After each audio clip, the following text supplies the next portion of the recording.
Hey YouTube, this is Tang from Team RW, and we have Ray Dai, who just got 19th at the Swiss at YCS Hartford.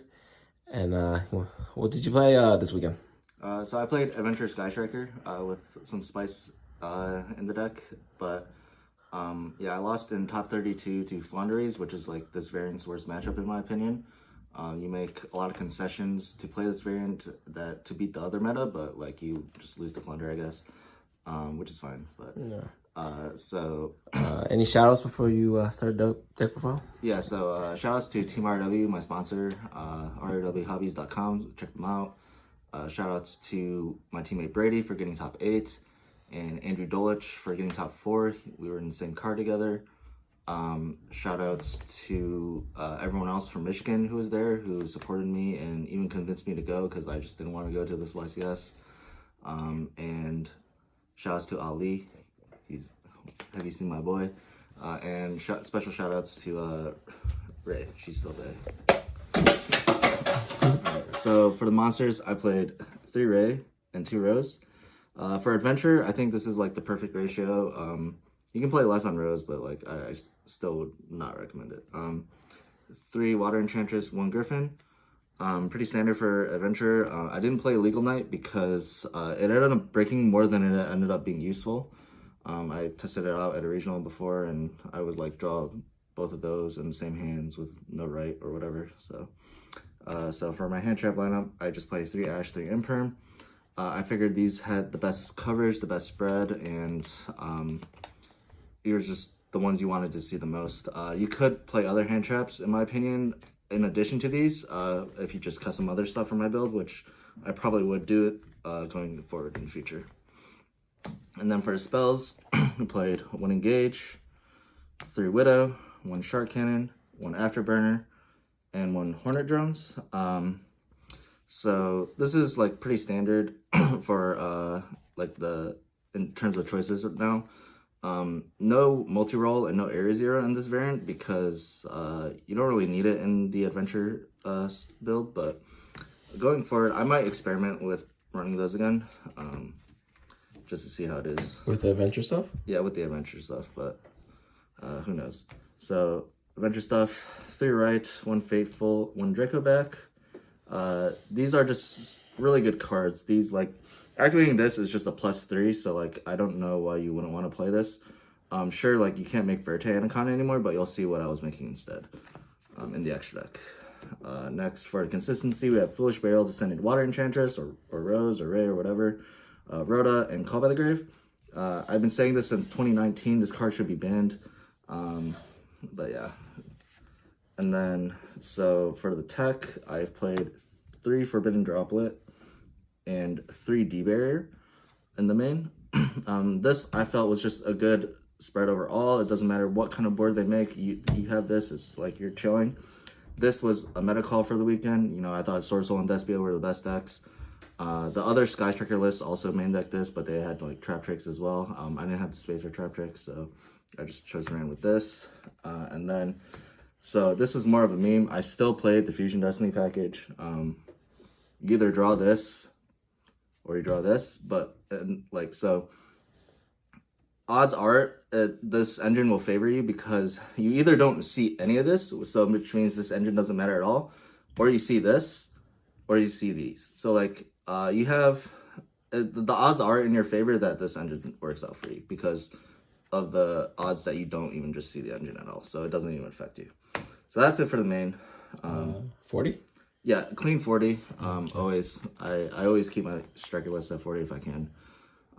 Yeah, so tokens, OCG, right, and Nibiru. So for the extra deck, 3 Kagari, 2 Shizuku, 2 Hayate, 1 Kaina, 1 Zeke. There was only one time in Swiss where I needed like a 3rd Hayate or like a 3rd Shizuku, and I would have just won the match there. But I think that only came up once in like every round I played, so that's, I don't know, it is what it is, but I don't think you can fit more. Oh, you probably could if you cut DP actually, but yeah, so here's the spice from the weekend. Decode Talker Heatsoul. So this is what I ended up choosing to make after Verte Anaconda's ban. So how you make it is you have Space Insulator and Link Spider. These are the Cyberse monsters you use to make Heatsoul. This takes any 2 monsters, including tokens. This takes a token, basically a normal monster. So rights plus any normal or extender basically lets you go into Heatsoul. You don't go into Heatsoul every single hand you have. Like, it's really depends on the hand you have. This deck depends like how you draw, like how you play your turn, and stuff. So I encourage others to try this out and see for themselves how it works for them. And the last few cards I had were also the Earth Charmer, and Access Code, and Destroy Phoenix Forger. Special shout outs to Raphael Nevin. He sought me his Euro English one. But yeah, I chose Asaf because I thought I would see more Therion decks, and I wanted to take the Regulus, and this is really easy to make with the Adventure token, or even Kaina. But yeah, this ended up coming up more just to like clear my zones so I could activate some Sky Striker spells. Then it ended up being used to summon a Therion, because I never summoned a Therion. But yeah, this is just a good card in general also, so yeah. And then for the side deck, I played 3 Drone Lockbird, yeah, 2 DD Crow, and 2 Nibiru. These were all actually really good. I don't think I would change the ratios on these. I thought they were perfect. This one, Droll was like probably the best one out of all these though. And then also for the Spawn Trap removal was 2 Cosmic Cyclone and 3 Twin Twisters. So in my opinion, Scythe isn't really much of an issue for this deck because you have answers for it in the standby phase with your quick play spells and like impermanence and stuff, or even engage just to search like a Widow or Shark.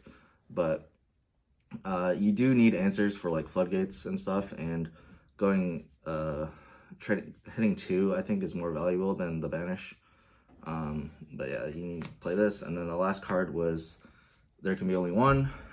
Really good against Flunder, Sword Soul, any like heavy machine decks or whatever. Zombies. Yeah, zombies. This is just superb Floodgate still. As for changes I would make, like I thought the side was like pretty good. The extra deck, this can come out for something else. You can take out, let's see, what was it? These cards you can take out, and probably I wouldn't main deck this going forward.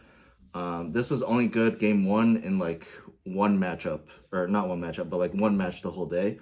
I did play a majority of matchups where it was good in game 1, but I just didn't draw it, so that's whatever. But I did draw this against like Eldritch, Flunderies, even Altergeist randomly. I played against like round 8, so that was like random, but these were just dead cards in those matchups. So a Mystic Mind package, huh? yeah, probably just replace these with fucking Mystic Mind and you'll win an event probably. But yeah, that's my deck. Thank you for watching. Be sure to like, comment, and subscribe. I'll see you next time. Thank you, Ray. Peace.